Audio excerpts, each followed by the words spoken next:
Perkenalkan, nama saya Aufa Izatunisa dengan NIM G002562 dari kelompok B6. Di sini saya izin menjelaskan mengenai anatomi dari sistem kardiorespirasi. Yang pertama, kita akan membahas mengenai fetal circulation atau sirkulasi darah yang ada pada fetus atau janin.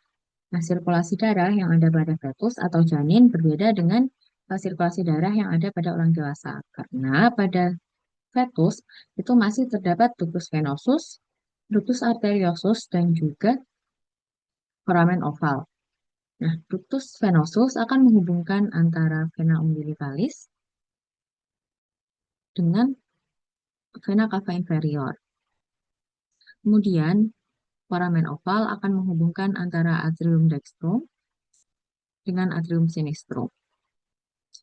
Dan ductus arteriosus akan menghubungkan antara truncus pulmonalis dengan aorta.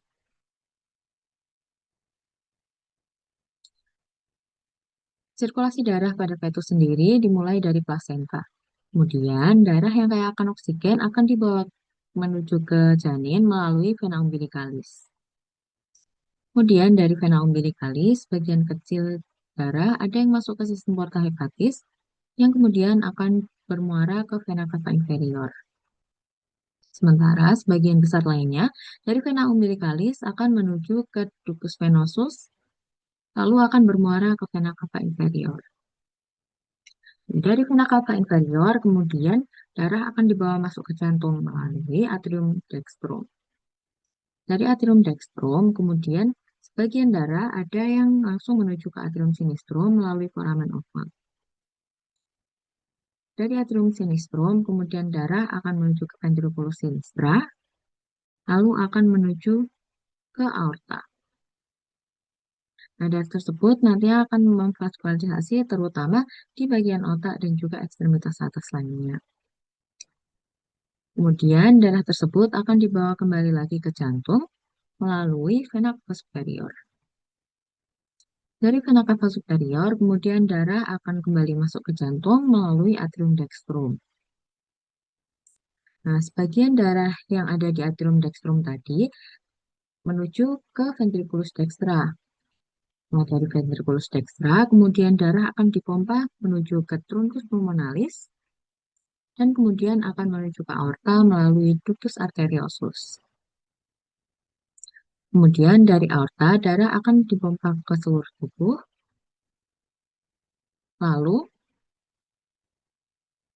darah akan menuju ke arteri iliaka dan kemudian ke arteri umbilicalis, lalu kembali ke plasenta.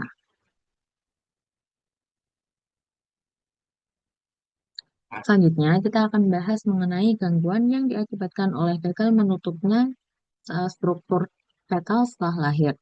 Nah, salah satu gangguan tersebut yaitu paten foramen oval. Nah, paten foramen oval terjadi karena kegagalan menutupnya foramen oval menjadi fossa ovalis. Setelah lahir, umumnya tekanan atrium sinistrum akan lebih besar daripada tekanan atrium dextrum, sehingga katup atau valvula foraminis ovalis yang berada di antara atrium sinistrum dan atrium dextrum akan menutup dan mengeras membentuk fossa ovalis. Nah, akan tetapi pada bayi dengan paten foramen oval, terjadi kegagalan penutupan katup tersebut, sehingga darah yang ada di atrium sinistrum dapat bercampur dengan darah yang ada di atrium dextrum, atau terjadi left to the right shunt.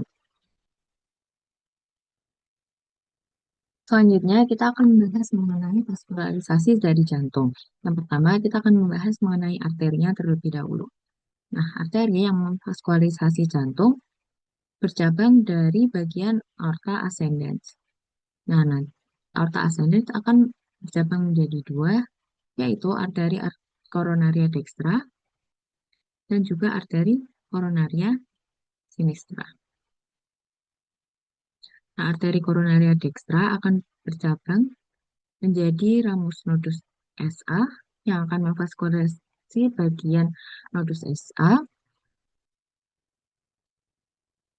lalu akan bercabang juga menjadi ramus marginalis yang dextra. Selain itu, arteri coronaria dextra juga akan bercabang menjadi ramus interventricularis yang posterior atau PDA.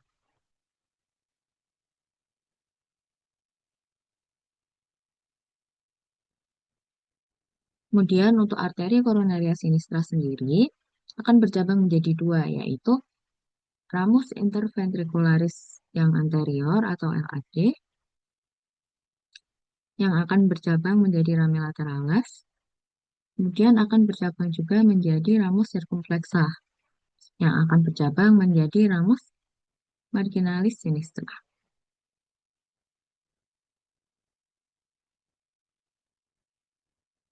Lalu untuk vena di jantung, sebagian besar akan bermuara di sinus coronarius. Di antaranya yaitu ada vena cardiaca media, vena cardiaca parva,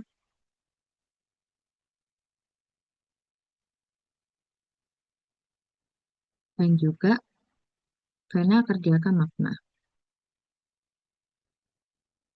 Sementara vena cordis minimi sendiri tidak bermuara ke sinus coronarius, melainkan langsung ke atrium dextrum.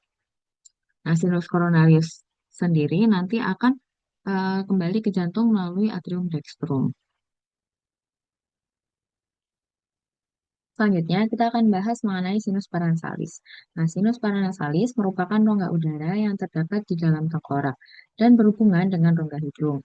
Nah, sinus paranasales terdiri dari beberapa sinus, yaitu yang pertama ada sinus frontalis, sinus maxillaris, sinus ethmoidalis, dan juga sinus sphenoidalis.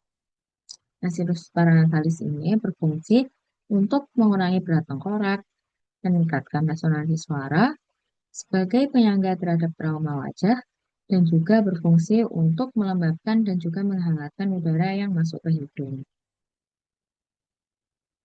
Selanjutnya kita akan membahas mengenai pembagian meatus nasi.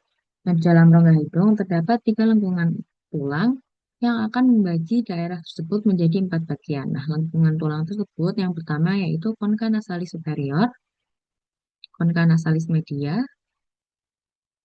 dan juga concha nasalis inferior. Nah, konka ini akan membagi daerah menjadi 4 bagian. Yang pertama yaitu ada recessus sphenoidalis, meatus nasi superior, meatus nasi media, dan juga meatus nasi inferior.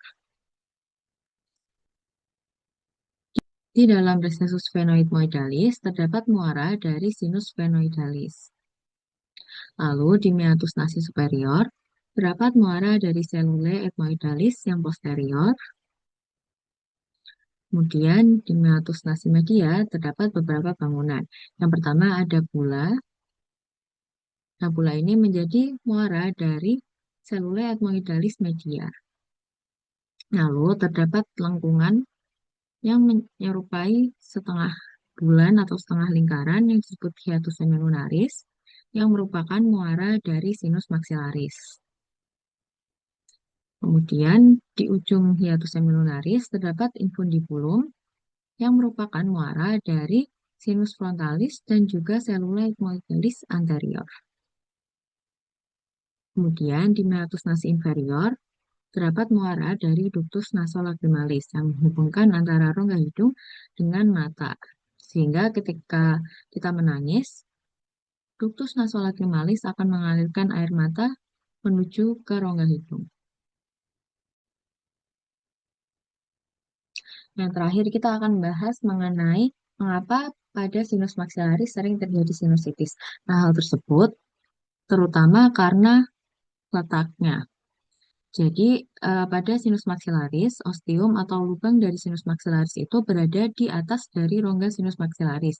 Sehingga drainase dari sinus maxillaris itu harus melawan gravitasi. Dan sekret yang berada di dalam sinus maxillaris itu lebih mudah mengendap, sehingga mudah terjadi sinusitis.